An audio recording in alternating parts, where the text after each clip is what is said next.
Hello, I will be creating little 10 to 15 minute videos for each of our chapters for the semester. So these videos aren't intended to cover all of the material, but really just to clarify some of the material. Like I said, there'll just be 10 to 15 minute videos. I would like you to watch them. However, I'd also like you to read these packets from cover to cover. So each chapter there's a packet that you'll need to read. We are not using the book. We're only doing everything off these packets. So they're really important to read all the packets for each unit. So today we're going over chapter 1, Exploring the World of Business and Economics.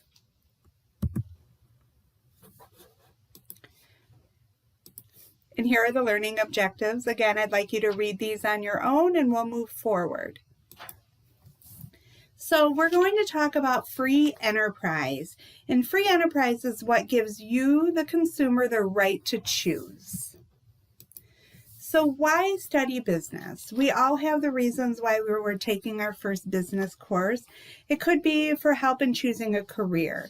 So remember that a person's career is a reflection of what he or she values. Or you could be taking this class to be a more successful employee. You want to think about what you look for if you were hiring and strive to be that type of employee. Or maybe you want to start your own business. If that's the case, you must be willing to put in long hours and hard work. And here's a visual just showing you that the more education you get, usually the more opportunities for higher pay you will have. So business is the organized effort of individuals to produce and sell for a profit the goods and services that satisfy society's needs. So there are 4 types of resources, no matter what type of business you have, whether it's a one-man show or a business with 500 employees. You'll always have material resources, human resources, financial resources, and informational resources. And every business must effectively find a way to manage all 4 of these resources. So here's a visual showing exactly that. So today's businesses are usually organized as one of 3 specific types. There's service businesses, or manufacturing businesses, or marketing intermediaries. And then e-business is the organized effort of individuals to produce and sell for a profit the goods and services that satisfy society's needs through the facilities available on the internet. It's a way for business to increase sales and profits. So what's profit? I'm sure you've probably heard that term, but let me explain to you a little bit about what profit is. So businesses must increase their sales revenue or increase the money that they take in from sales while lowering expenses to stay alive. So a profit is what's left over of those revenues after you pay all your bills. And here's a visual for that. Sales minus expenses equals profit. So business profit is a reward business owners receive for producing goods and services that customers want. It's the payment the business owners receive for assuming all of the risk. So when you have your own business, there's always the risk of not getting paid because you have to pay everyone else before the owners get paid. And then the risk of losing whatever you've put into it. So economics is a study of how wealth is created and distributed.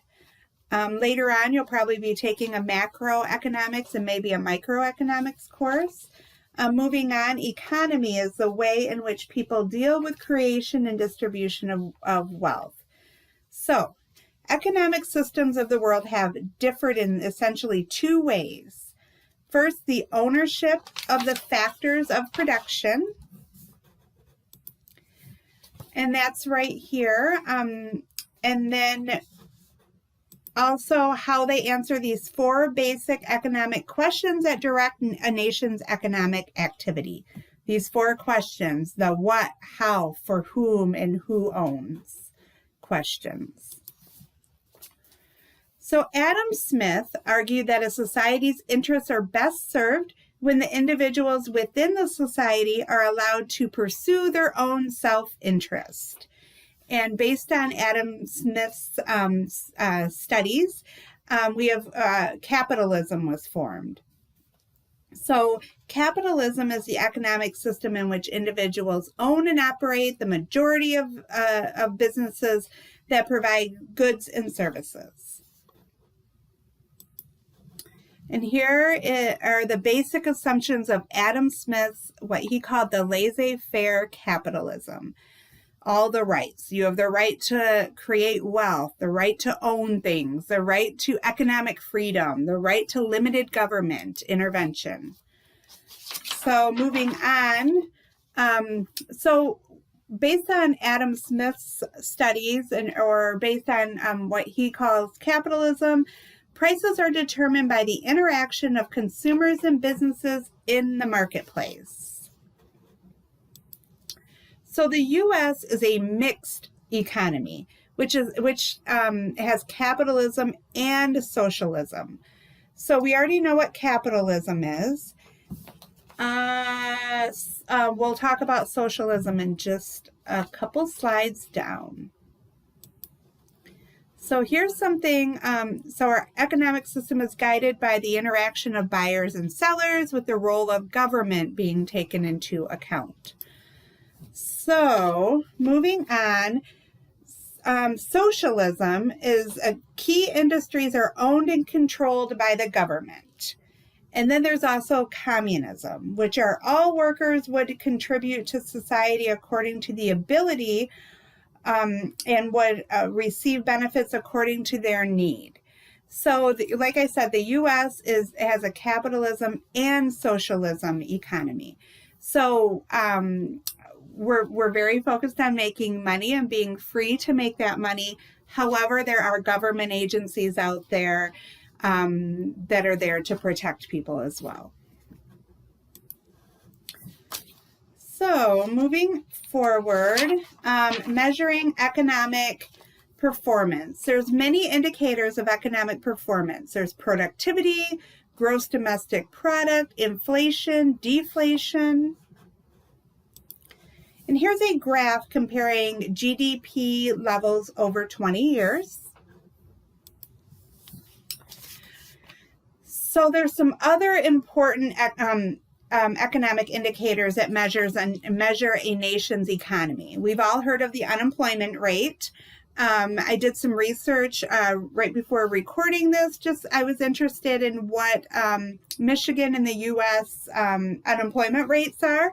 And in April of 2020, Michigan's unemployment rate was 22.7%, but the U.S. overall unemployment rate in April of 2020 was 14.7%.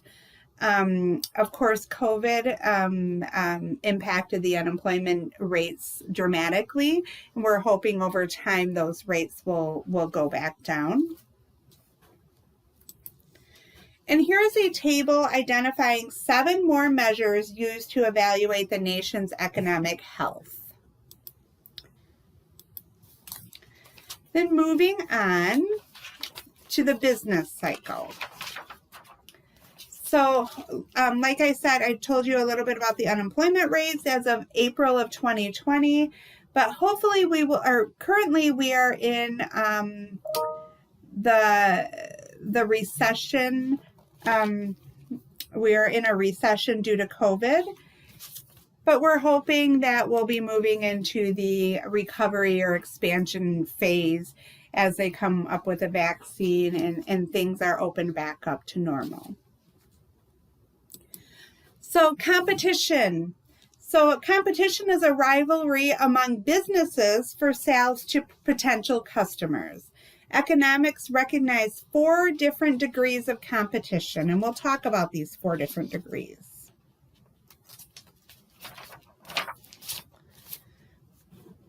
First, here's a table listing the 4 types of competition. So first we have perfect competition. And perfect competition is very rare in today's world. When we're talking about perfect competition, the things that come to my mind are agricultural products, such as corn or wheat. Supply and demand are inversely affected. So when a supply is increased, the demand decreases. So when the demand of a product increases, the supply decreases. And here's a graph that indicates the price and quantity at which suppliers will sell or buyers will buy. That would be the marketplace, or market price. Sorry about that. And then there's monopolistic competition. And when I think of monopolistic competition, I think of products that are very similar in nature and intended to satisfy the same need.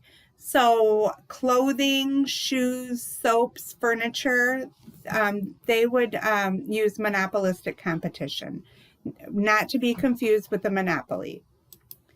And then we have an oligopoly, and that's a market or industry in which there are few sellers. So when I think of an oligopoly, right away I think of cell phones. We've got Verizon, Sprint, AT&T. Those are the main sellers. There's a couple others sprinkled throughout there, but also like automobiles, airline, car rental industries. So there's not a whole lot out there. There's just a few. And then there's a monopoly. And whenever I think of monopoly, I think of Consumers Energy. But a lot of public utilities. So if I get fed up with Consumers Energy and like, gosh, I'm really sick of these rising prices, I can't just pick another utility company. Consumers is the only one that services my area. So in order to pick, or the only way I can pick another utility company is to change my location.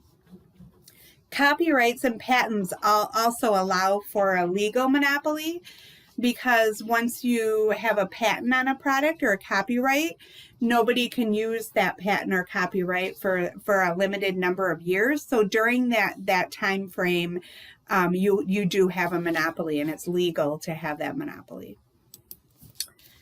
And then American business today. To understand the current business environment and the challenges ahead, it helps to understand how business developed. We'll talk about that. So first, we used to have a domestic system, and that was really just an entrepreneur would deliver materials to homes so families could create products. So let's say I would deliver beads to another home, and that would use those beads to create jewelry. That's a domestic system, and that's been going on for hundreds and hundreds of years. And then we came up with a factory system. So that's like where the Industrial Revolution was born, when we started using factories to create products. And then we moved into improved productivity through specialization. So, and here's a list of important events that led to business in the 21st century.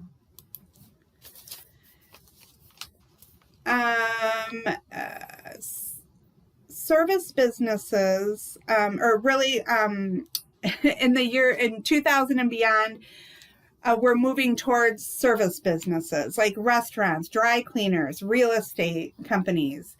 So where we used to just create a lot of products like in factories and sell those products, now we're creating a lot of services. So we create a heck of a lot more services than products anymore. And then our current business environment. So always, and we'll talk about environments more later on, but with every product or service, it's important to pay attention to the competitive environment surrounding that, global environment, technological environment, and the economic environment that's affecting your business.